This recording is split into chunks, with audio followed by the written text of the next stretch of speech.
Hello everyone, अस्सलाम वालेकुम। This is sir Pasha back with more lectures.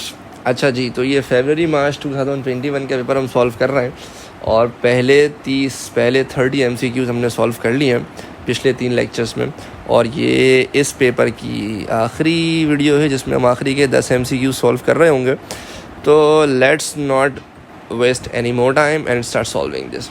अच्छा, अब अगेन ये क्वेश्चन नंबर 31 जो है वो अब सिलेबस से वैसे हटा दिया गया है। हटा देने का मतलब वही, ये इलेक्ट्रिक फील्ड का कॉन्सेप्ट पूरा AS से उठा के A2 में शिफ्ट कर दिया गया। बट लगे या तो सॉल्व कर लेते हैं, देख लेते हैं। आप चाहें तो इग्नोर करते हैं पहला पार्ट। बहरहाल आपके पास लाइक थंडर क्लाउड्स है जिसके base 500 metres above the ground है। Potential difference between the base and the cloud is 200 megavolts. तो यहाँ और यहाँ के बीच का जो पोटेंशियल डिफरेंस है वो आपको दिया हुआ है और आपको चार्ज की वैल्यू दी हुई है कि भाई आपके पास जो रेन ड्रॉप आएगा ना उसका चार्ज इतना है, ठीक है। तो लाइक आपके पास चार्ज पार्टिकल है एक इलेक्ट्रिक फील्ड में। सवाल ये कि कितनी फोर्स है जो कि इस पर लगेगी। अच्छा, अब आपको वोल्टेज पता और डिस्टेंस पता है, यहाँ से आप इलेक्ट्रिक फील्ड निकाल सकते हो, ठीक है। तो फोर्स की इक्वेशन क्या है जी? इलेक्ट्रिक फील्ड स्ट्रेंथ को आप चार्ज से मल्टीप्लाई कर दें, आपको फोर्स मिल जाएगी। इलेक्ट्रिक फील्ड स्ट्रेंथ V/D के बराबर होती है। V=ED। तो E=V/dQ एज इट इज़। कुछ नहीं करना है जी, बस वैल्यूज़ पुट करके आंसर निकालना है। वोल्टेज इज़ 200 मेगावोल्ट्स, तो 10⁻⁶ लिख दें साथ में ताकि वोल्ट्स में कन्वर्ट हो जाए। चार्ज आपको दिया हुआ है 4.0 एक्सपोनेंट -12 और डिस्टेंस दिया हुआ है 500 metres. Just put the value and get the answer. 1.6 exponent -6 newton आपका आंसर आ रहा है। तो A is the correct answer. आगे बढ़ते हैं जी क्वेश्चन नंबर 32 की तरफ। The current I in the metal wire is given by the equation I A/N/V/Q, जिसको हमने याद किया था NA/Q/V=I। ये वही चीज़ें नकवी। What does the symbol N represents? N क्या बताता है ना? N number density of charge carriers बताता है। Number density of charge carriers का मतलब number of charges per unit volume. तो as a matter of fact D is the correct option. तो इसमें कोई कॉन्सेप्ट तो है नहीं। बहरहाल चले जी, यहाँ आते हैं क्वेश्चन नंबर 33 की तरफ। शहरी का टाइम होने वाला है, अलार्म बज रहे हैं सब जगह। बहरहाल तो इस क्वेश्चन को समझते हैं। A cell of negligible internal resistance, ये रहा आपका cell, is connected to a resistor R1, R2 and R3 as shown.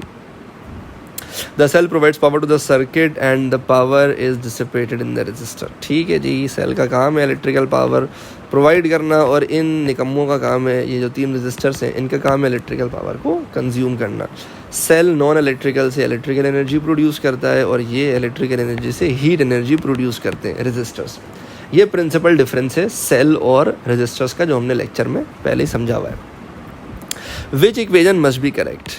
Power dissipated in R1 is equal to power dissipated in R2 plus power dissipated in R3। देखिए, ज़रूरी नहीं है कि जितना power ये डिसिपेट कर रहा है ना उतना पावर ये दोनों कलेक्टिवली डिसिपेट कर सकें।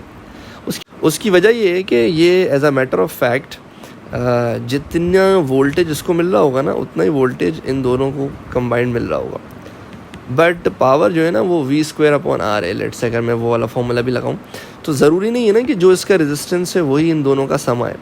भाई रेजिस्टेंस की वैल्यू तो कुछ भी हो सकती है ना, तो लाइक मस्ट नहीं हो सकता। हाँ, अगर ऐसा है कि इन दोनों रेजिस्टेंस का सम इसके रेजिस्टेंस के बराबर आ रहा है तो ठीक है, जो रेजिस्टेंस यहाँ आ रही है टोटल रेजिस्टेंस यहाँ भी आएगी, वोल्टेज भी सेम है तो पावर डिसिपेशन भी इन दोनों की मिला के और इसकी सेम हो जाएगी।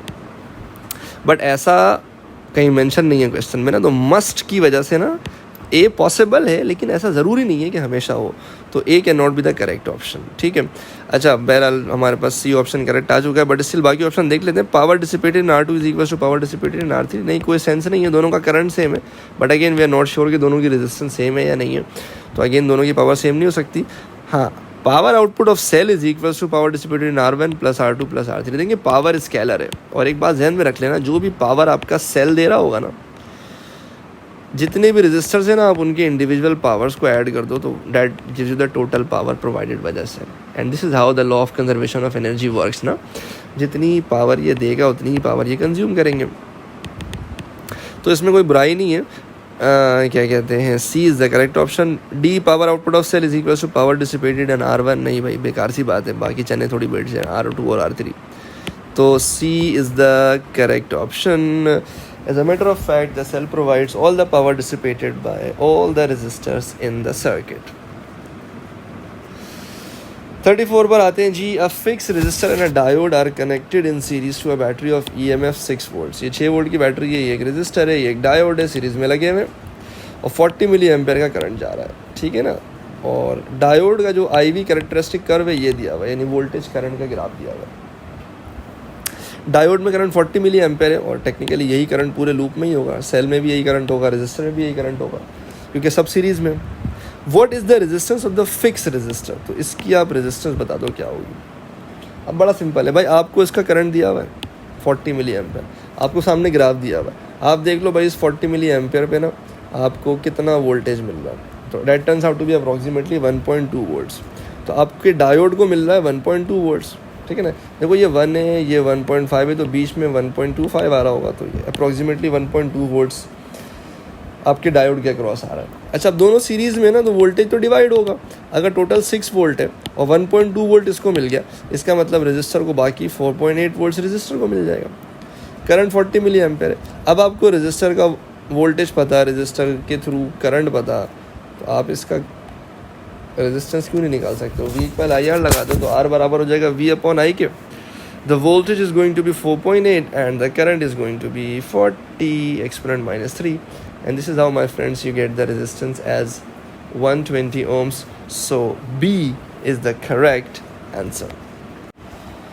आगे बढ़ते हैं जी क्वेश्चन नंबर 35 की तरफ। एक इलेक्ट्रिक केबल है जिसके 7 स्ट्रैंड्स हैं। आपने सुना होगा 729 की तारें, तो वो 7 वायर्स होती हैं। 29 मिलीमीटर्स का उनका डाया होता है, बहुत कॉमन है, कराची में इस्तेमाल होती हैं, पाकिस्तान में पूरे इस्तेमाल होती हैं। बहरहाल तो लाइक जब वो पैरेलल में आ जाती है ना तो उनकी रेजिस्टेंस बहुत कम हो जाती है। तो an electrical cable consist of 7 strands of copper wire each of diameter 0.3 millimetres. ये 0.3 मिलीमीटर्स की 7 वायर्स हैं जो कि पैरेलल में लगी हुई होती हैं। The resistivity of copper is given as 1.72 exponent -8 ohm metre. The current in the cable is 13 amperes. What is the potential difference between 2 points on the cable a distance of 1 metres apart. अच्छा भाई, 1 metre के distance पर है तो कितना voltage आ रहा होगा। भाई देखो सीधी सी बात है, Venugopal Iyer, V equal IR, सही है। अच्छा, अब करंट आपको इस गरीब ने दिया हुआ है 13 एम्पियर, तो जस्ट प्लेस 13। अच्छा रेजिस्टेंस वो भी हम नेक्स्ट स्टेप में प्लेस कर देंगे। Resistance is rho L over A, resistivity into length over area. अच्छा, अब एक चीज़ ध्यान में रखना कि लाइक मैं इसको ना 7 से डिवाइड करूँगा रेजिस्टेंस। देखिए अगर 2 सेम रेजिस्टर्स पैरेलल में आ जाए ना तो उनकी रेजिस्टेंस आधी हो जाती है। लाइक अगर 2 रेजिस्टर्स है ना, if you have 2 resistors and they have resistances R and they are in parallel, तो their equivalent resistance will be R/2, सही है। If 3 resistors of resistances are in parallel, तो उनकी इक्विवेलेंट रेजिस्टेंस हो जाएगी R/3। It's as simple as that. तो अगर 7 resistors है ना और 7 सेम है और सातों पैरेलल में, तो जो टोटल रेजिस्टेंस होगी, जो इक्विवेलेंट रेजिस्टेंस होगी, उसको आप 7 से डिवाइड कर दें। पैरेलल में रेजिस्टेंस कम हो जाती है, ये हमने क्लास में देखा है, फिर मैं यहाँ लिख देता हूँ। In parallel combination of 7 resistors of same resistance, सबकी वैल्यू सेम है ना, तो the equivalent resistance is 7 times lesser than the resistance of 1 resistor. ठीक है जी। तो करंट 13 आ गया, रेजिस्टिविटी आपको दी हुई है, इसकी वैल्यू पुट करें। लेंथ आपको गिवन है सवाल में, कितना दिया हुआ है, 1 मीटर का लेंथ है, और डाया आपको दिया हुआ 0.3 मिलीमीटर्स। तो आप एरिया का फॉर्मूला लगा लो, पाई इंटू, अगर डाया 0.3 है तो रेडियस हो जाएगा 0.15। ये मिली है तो उसको 10⁻³ से मल्टीप्लाई कर दें ताकि ये मीटर्स में कन्वर्ट हो जाए। स्क्वायर लगा दें तो ये πr² हो गया।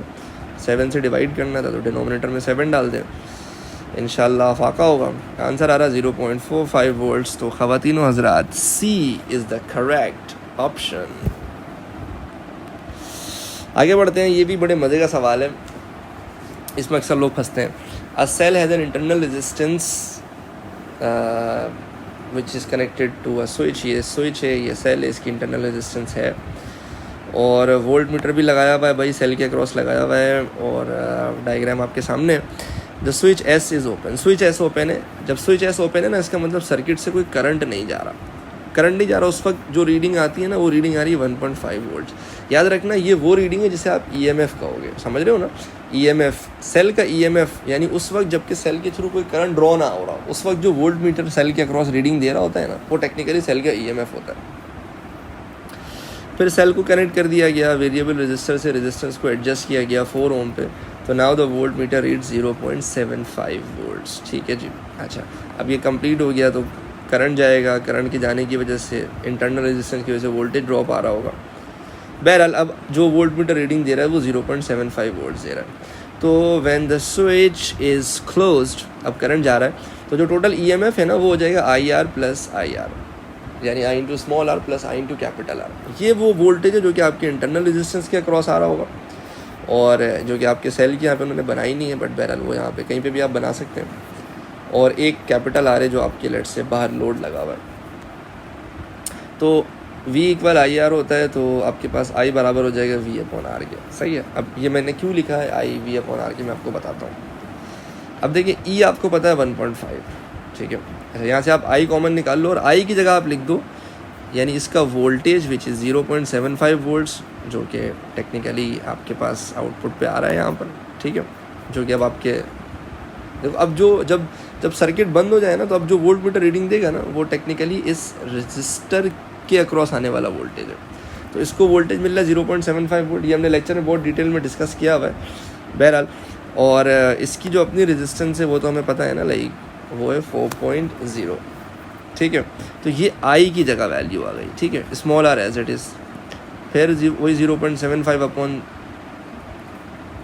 बल्कि ये तो पूरा IR है ना, तो ये तो इसकी जगह मैं पूरा 0.75 वोल्ट ही लाके पुट कर सकता हूँ इस IR की जगह, ठीक है। दोबारा समझ लो इस चीज़ को भाई। ये मेरा EMF है 1.5, करंट जो था ना, मैं I बराबर है V अपॉन R के ना, तो इसका जो वोल्टेज है वो 0.75 है और इसकी रेजिस्टेंस 4 है।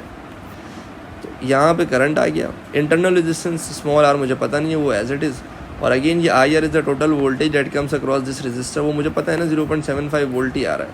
तो इस पूरे IR की जगह मैंने 0.75 वोल्ट पुट कर दिया। अब यहाँ से मुझे कुछ नहीं करना है जी, सिंप्लीफाई करना है। सिंप्लीफाई करके R को सब्जेक्ट बनाना है। ये 0.75 पॉजिटिव का था, इधर आके नेगेटिव हो गया, और बस यहाँ से R को अलग करते जाएँ तो R की वैल्यू आ जाएगी आपके पास 4 ओम्स, ठीक है ना। तो आपका आंसर तो आ गया जी C। अच्छा, वैसे भी ये बड़ा लॉजिकल है यार। देखो, आपका जो EMF था वो कितना था, वो था 1.5। आपने जैसे ही लोड कनेक्ट किया, तो लोड के कनेक्ट करने से ना आपका वोल्टेज बिल्कुल आधा हो गया। इसका मतलब यही है ना कि जितना वोल्टेज ड्रॉप आपके लोड पर आ रहा है, उतना ही वोल्टेज ड्रॉप आपके इंटरनल रेजिस्टेंस पे आ रहा है। और इसका मतलब यही है कि दोनों का करंट तो ऑब्वियसली सेम है, मतलब दोनों का वोल्टेज भी सेम होगा, और यकीनन दोनों की रेजिस्टेंस भी सेम होगी। तो अगर ये 4 ओम का है तो ये भी 4 ओम का ही होना चाहिए। तो चाहो तो उसको भी नोट कर लो कि since the voltage drop across the load is half the EMF, it means internal resistance and load have the same resistance. तो अगर लाइक इसकी रेजिस्टेंस आपने 4 ओम आपको गिवन है, इसका मतलब इसकी रेजिस्टेंस भी 4 ओम होगी, क्योंकि बिल्कुल आधा हो गया ना वोल्टेज, 1.5 से 0.75 पर चला गया। ठीक है भाई, तो ये हो गया 36। आ जाए 37 पे। ये भी 2 रुपये का क्वेश्चन है। एक सेल है भाई जिसका EMF E है, इंटरनल रेजिस्टेंस नेग्लेजिबल है, उसको इस सर्किट से कनेक्ट कर दिया गया। ये आपके सामने सर्किट है। वोल्ट मीटर की रेजिस्टेंस हाई है, मतलब इसके अक्रॉस कोई वोल्टेज या इस पर कोई करंट नहीं आ सकता, इस वोल्टेज के अक्रॉस ना, वोल्ट मीटर के अक्रॉस हाई रेजिस्टेंस है। और इसकी पोटेंशियल डिफरेंस जो ये रीडिंग दे रहा है ना, वो है V out. What is the ratio of V out over E, यानी कि EMF। देखिए, पहले तो ये समझ लें कि ये जो रजिस्टर है ना, ये सेल के साथ सीधा सीधा पैरेलल में लगा हुआ है। तो जो अगर इसका EMF E है ना बच्चों, तो इसका भी EMF आएगा E। अब ये जो वोल्टेज है ना, देखिए ये दोनों सीरीज़ में, हालांकि इनके बीच में जंक्शन है, लेकिन वोल्ट मीटर के साथ कनेक्टेड है ना, तो वोल्ट मीटर में तो कोई करंट जा रहा नहीं है। इसका मतलब ये दोनों सीरीज़ में हो गए। जब ये दोनों सीरीज़ में होंगे तो वोल्टेज डिवाइड हो जाएगा। टोटल वोल्टेज है E, ये इन 2 में डिवाइड हो जाएगा ना, 2 और 4 में, ठीक है। अच्छा, वोल्टेज डिवीजन का रूल ये कि जिसकी रेजिस्टेंस ज़्यादा उसको वोल्टेज ज़्यादा। 1:2 का रेजिस्टेंस का रेशो है ना 2 और 4 में। इसका मतलब 1/3 यहाँ जाएगा, 2/3 यहाँ जाएगा। आप समझ रहे हो, 1:2 का रेशो है ना यार, तो 1/3 यहाँ, यानी लेट्स से एक हिस्सा इसको मिलेगा तो 2 हिस्सा इसको मिलेगा। तो अगर EMF E है तो लाइक 1/3 E इसको मिल जाएगा और 2/3 E इसको मिल जाएगा। अच्छा, इसको जो भी वोल्टेज मिल रहा होगा ना, वोल्ट मीटर मुझे वो रीडिंग दे देगा which is the output voltage. तो मैं कह सकता हूँ कि जो मेरा आउटपुट वोल्टेज है ना, वो 2/3 E है। तो डैट्स 2/3 E। मुझे क्या चाहिए, मुझे V आउट अपॉन E चाहिए। तो ये 2/3 आ गया। अरे थकत है, 2 रुपये का सवाल है जी। 2/3 D is the correct option. चले जी, हिम्मत करके आगे बढ़ते हैं। क्वेश्चन नंबर 38, ये भी सस्ता ही सवाल है। A battery is connected to a potentiometer, the potentiometer consist of a uniform resistance wire and a sliding contact P. देखिए ये यूनिफॉर्म का लफ्ज़ बड़ा इंपॉर्टेंट है। यूनिफॉर्म का मतलब ये है कि वायर कहीं से थिक नहीं है, कहीं से थिन नहीं है, सही है। थ्रू आउट एरिया जो है ना इसका कॉन्स्टेंट है, cross sectional area. The potential difference between V between the sliding contact P and the Q of the wire is measured using a voltmeter. The sliding contact is moved from end Q to R. ये इस तरह से Q से लेके R तक जा रहे हैं। Sliding contact P is distance D from Q, ठीक है, ये डिस्टेंस D है, तो ये डिस्टेंस D बढ़ाते जाएंगे तो वोल्ट मीटर की रीडिंग बढ़ती जाएगी। Which graph shows the variation with distance D of the potential difference. I think that's pretty simple, क्योंकि वायर यूनिफॉर्म है ना, तो लाइक ज़्यादा लेंथ पे ज़्यादा वोल्टेज मिलेगा, कम लेंथ पे कम वोल्टेज मिलेगा, तो A is the correct option.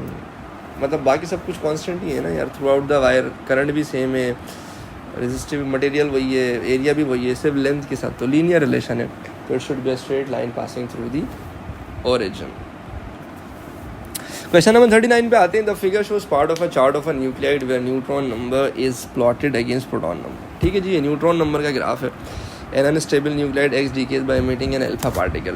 देखिए जब एक अल्फा पार्टिकल, अभी आपका एलिमेंट एक्स यहाँ पर है, ठीक है ना, इसका न्यूट्रॉन नंबर 145 है और प्रोटॉन नंबर 94 है, ठीक है। अच्छा जी, अल्फा पार्टिकल जब एमिट होता है तो 2 प्रोटॉन और 2 न्यूट्रॉन कम हो जाते हैं, ठीक है ना, तो proton number decreases bye 2 and neutron number decreases bye 2।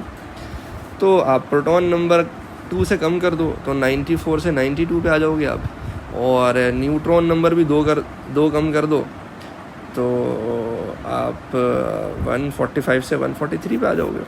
तो ये भी 2 कम, तो आप जिस पॉइंट पर आके मिलोगे ना, that is going to be B, तो B is the correct option. Easy peasy boys, easy peasy. The number of common isotopes of hydrogen, helium, lithium and beryllium are shown. Which nucleus contains equal number of up and down quark? देखो proton और neutron में scene ये कि एक proton में होता है 2 up और 1 डाउन क्वार्क, और एक न्यूट्रॉन में होते हैं 2 डाउन और 1 अप क्वार्क। अब कौन सा कॉम्बिनेशन है, कौन सा एलिमेंट है जिसमें लाइक यूँ समझ लो कि प्रोटॉन और न्यूट्रॉन कैसा कॉम्बिनेशन हो कि जो आपके कॉर्क्स है ना, अप और डाउन, वो सेम हो जाए। भाई सीधी सी बात है, एक में अप ज़्यादा है, डबल है, एक में डाउन डबल है। वैसे ही देख के पता लग रहा है कि helium should be the correct answer, क्योंकि हीलियम में इक्वल है ना, 2 प्रोटॉन 2 न्यूट्रॉन है, तभी तो 2 और 4 आ रहा है। लाइक न्यूक्लियन नंबर 4 है और प्रोटॉन नंबर 2 है। अगर ऐसे डायरेक्टली समझना है, थोड़ा वर्किंग करके समझा देता हूँ। भाई एक प्रोटॉन है UUD, एक न्यूट्रॉन है UDD, ये आपको रटा हुआ होना चाहिए, नोट्स में भी मैंने आप लोगों को दिया भैया। अब equal number of up and down quark के लिए ना, number of proton and neutron should be same, ठीक है। तो हाइड्रोजन के केस में 1 प्रोटॉन और 0 न्यूट्रॉन है, तभी 1:1 आ रहा है। हीलियम के केस में 2 प्रोटॉन 2 न्यूट्रॉन है, तो 2 प्रोटॉन का मतलब 2 times 2U plus D। Proton में 2U और 8D होते हैं, यानी 2 अप क्वार्क और 8 डाउन क्वार्क होते हैं। न्यूट्रॉन में आपके पास 2 टाइम्स 1 अप और 2 डाउन हो जाएगा, तो ये 4U प्लस 2D हो जाएगा, और ये 2U प्लस 4D हो जाएगा। तो बात तो वही हो गई ना यार, 6U और 6D सेम आ गए। लाइक जब भी प्रोटॉन न्यूट्रॉन सेम होंगे ना, इवेंचुअली अप और डाउन क्वार्क की वैल्यू सेम हो जाएगी। तो B is the correct option. यहाँ पर ये ख़त्म हो गया। Like I hope you all have like the sessions. ये एक ईयरली पेपर मैंने कंप्लीट कर दिया यार। आप लोग प्लीज़ कमेंट सेक्शन में अपना फीडबैक ज़रूर देना, कितना हेल्पफुल है। मेरी कोशिश है यार इसको प्रिसाइज रखूँ, लंबी ना की जाए, कॉन्सेप्ट डिस्कस किया जाए और आपकी हेल्प की जाए। बट कमेंट सेक्शन में आप प्लीज़ अपना फीडबैक देना। अगर पसंद आ रहा है तो मुझे बताओ, तो फिर मैं ज़रा और भी पेपर सॉल्व करता हूँ। ठीक है जी, अपना बहुत ख्याल रखिएगा। अल्लाह निगहबान।